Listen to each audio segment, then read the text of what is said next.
umaga mga kuya, idolo. Ito yung sili ko nga pala, tataba no.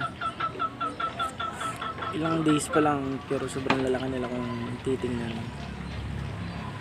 Simula ng pagkalipat ko. Siguro mga ilang araw ito, magkakabunga na to mga idol. Ayun, tataba.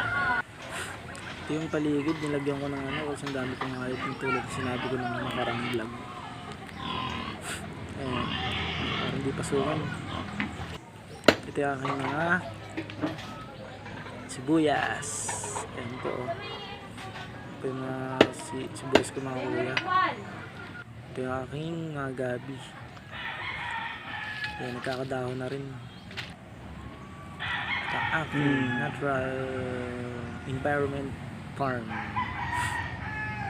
Ayan po. Ito yung sa kabila naman ito.